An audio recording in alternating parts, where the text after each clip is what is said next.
Hello everyone, welcome to Diecast Calls.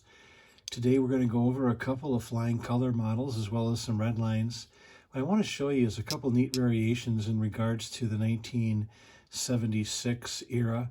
We'll start out with that. This is the Gunslinger, and this one was made with a plastic base, as you can see, and it was also made in Hong Kong.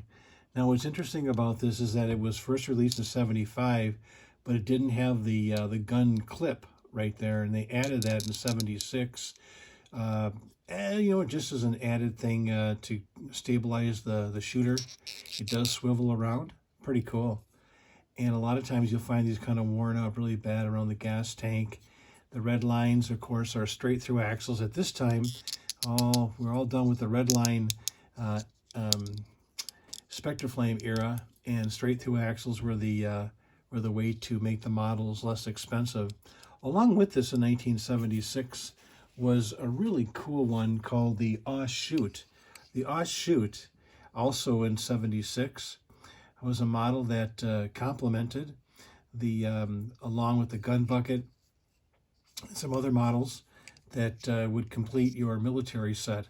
Now the wheels don't show any type of Redline or black wall. Of course, this is the Redline era, also made in Hong Kong. So the Offshoot was manufactured. And then what happened in 1986 is they changed this one to what was called, and you'll kind of see the similarities, is the Shell Shocker. And the Shell Shocker, basically, in essence, the same type of model. You can see this Offshoot, Shell Shocker, and a little bit of different tempo. U.S. Army is the Offshoot. The Shell Shocker, which is the Blackwall era, is showing a little bit of reduced the tempo. Again, you can't tell except for the Malaysia base, and also they take out the name. They take out the name like they had before. So I thought that was pretty cool, the differences between those two. So we'll put the Gunslinger, Offshoot, Shell Shocker, I'll put that right there, kind of a little military setup. And then gravitating a little bit in a little bit different direction, but you've seen this before, the Paddy Wagon. The Paddy Wagon, this is a original, if you will, 1970, I think it was, and they've made it over and over again. But you can tell the difference with this one is that they're all caps. Those are cap tires, not the straight through axle on the front or the back. And also you can tell the originality of it is that when they first came out, the back was actually like in a bronze color to mimic like wood, paddy wagon, and that's where the prisoners were kept in for their little trip over to the police station. The tempo is in beautiful gold leaf, and you'll find these sometimes in silver. And then as the model was economically, they found ways to cheapen it up. They took the glass out, they took the paint off of the front radiator there, and also the wheels are straight through axles. So this one is originally, you can tell. Also, it doesn't have any type of indication that it's 25th anniversary or something like that. So there it is, the Paddy Wagon, as long as we're talking about military. But let's change directions for a second and get a little speedy action here. What about a Chaparral? Now the Chaparral, the two Ps, let's see that one it says, 2G I should say, 2G 1969, part of the Grand Prix series. A lot of times the wing, this is an original wing, you can tell how flexible that wing is attached to the hatch. A white enamel, it's a little bit more sought-after color because it's enamel and it's very difficult to find clean. Looking at this one, you can see some of the minor little chip action on there. I often laugh, with Mattel enamel paint, if you sneeze at it, it's going to chip. It's really something. So let me show you a couple variations to this one. The Chaparral 2G also came in a variety of beautiful rainbow colors. This one is aqua blue.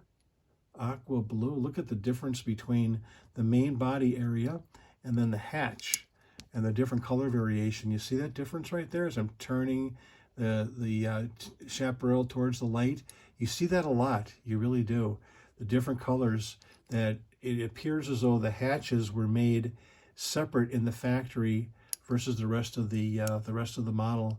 This one is missing its number 66 sticker, and the wing is very stiff, which indicates that that's a reproduction wing.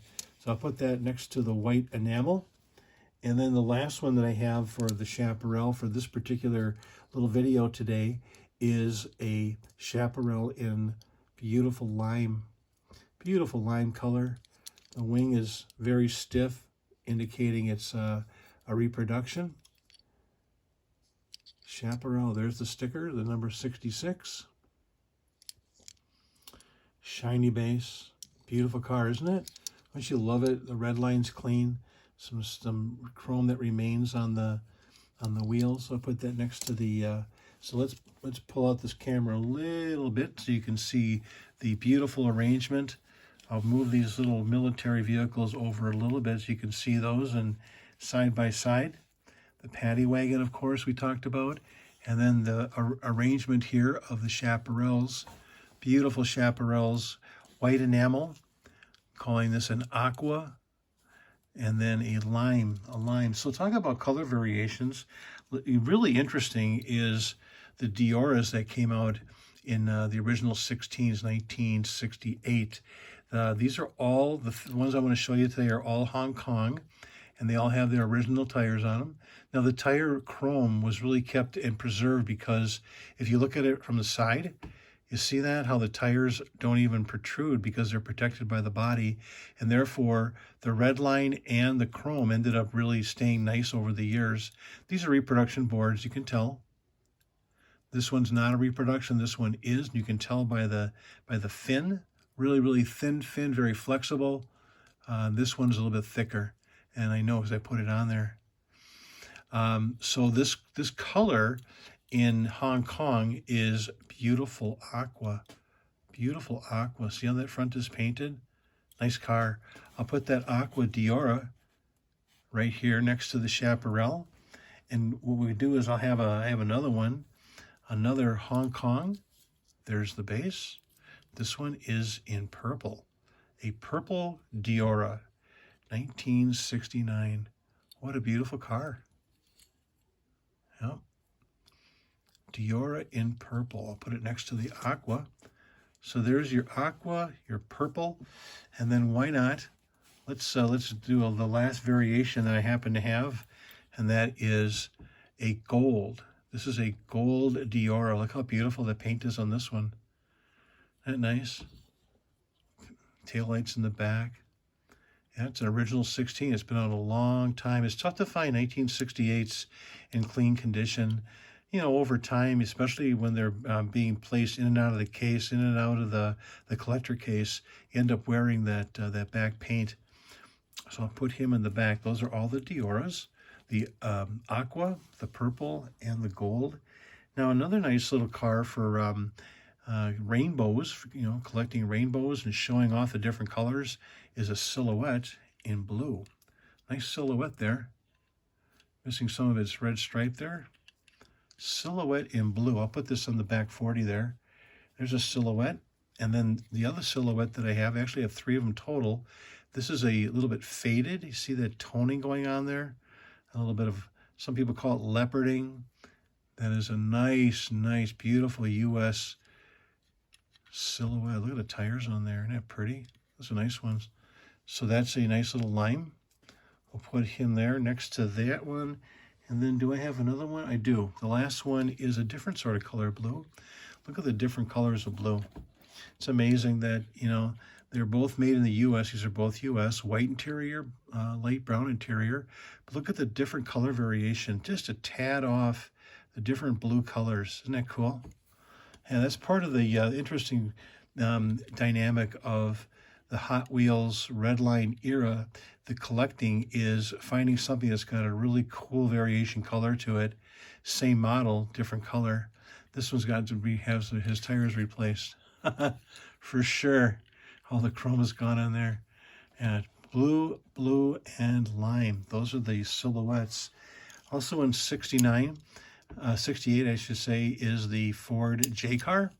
Ford J, and this is the early run no-stop hatch. No-stop hatch, meaning later on, this is the original one. And the reports back from from people were that the hatch was being broke off too easily. So Mattel engineers went back to the drawing board and they came up with a stop that would only allow the hatch to go up so far. But this is an original, early run, really nice and clean. Could use some upgrade on those wheels. But there's a nice little Ford J car in green. Nice little Ford J in green. What else do we have from original 16s? How about a Fleet side? The Fleet side, this is a Hong Kong version. It is beautiful purple. Yeah, I'll show you a purple color too. Now this is a 68, and the Fleet side had a hatch that opened up in the back. So the hatch variation would be a smooth inside of the hatch versus a ribbed. And listen to the sound. Nice and closes tight. Nice paint on the back. A little bit of a couple little marks on the front there of the grill. Tough to find clean. Look at the difference in color and purple between the 1968 Fleet side and the 1969 Vicky, also in purple. This was made in Hong Kong. This was made in the U.S. Look at the difference in color. See that? They're both purple. Isn't that amazing? That's cool, isn't it? Yeah, Fleet side. This is a Vicky. Looks like the front was touched up. You got to be careful about that. The grills get touched up with some people use markers, some people use testers paint, etc. You got to be careful about that. And these cars are they're difficult to find with the grills clean. So there you go. There is a classic Ford Vicky in purple. In purple. Put him in the back there. Got a couple more. Here is a real tried and true 1969 Torero. This one, the hatch, the hood opens up, reveals a shiny engine there. This one is an antifreeze. See that color? Isn't that cool? Look at the color difference between antifreeze and lime. See that difference? That's the beauty of Spectraflame right there. You know, telling the color difference and collecting your rainbows and having different variations that you can enjoy. Torero with a white interior, a little bit of toning going on there. You know, it did have a taillight at one time in red, but it's long gone. There you go for Torero. Got two more. Here is a splitting image in white interior. Looks like a very faded lime. Look at the difference here. Isn't that cool? A cool color. Yeah, beautiful. Look at the color variation right underneath the taillights, and then as I turn it up, just tip it slightly. You see the fade going on there?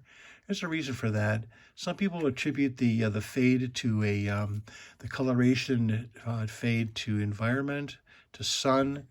You know, there's different reasons for that, but this one has been preserved over time from the standpoint of nice taillights, very clean base, very splitting image, beautiful base, and its tail pipes. The actual piping still has its chrome to it. Again, isn't that cool when you get a lime and a lime? See that? Again, the colors are absolutely gorgeous. And there's a lime. Lime and lime. You know, faded lime, regular lime. Isn't that cool? Yeah. One last car just to kind of get things on the tail end, and that is for whatever reason, this peeping Tom was sitting there and said, hey, take me and show me off today. So I brought this along. There, the headlights are open. Headlights open. Headlights closed. There's a little mechanism right here, a little lever that is pushed open or closed, and that would allow the operator to vary the lights to be open or closed. Isn't that cool? Yeah, that was eliminated with the Shell promos in 1973. But there you go, all cap wheels, shiny base. Yep. Nice little peeping Tom. Well, there you go. I just wanted to do a quick little video of a couple of cool red lines. I hope you enjoy this. Do subscribe and like, and I'll be posting again. I have a collection I'm picking up in a couple of days, and I'll be posting that as well. So until then, I wish you the best. Contact me anytime. I'm always looking to buy Redline collections. Diecastcalls@gmail.com. I'm Jim. See everybody. Bye.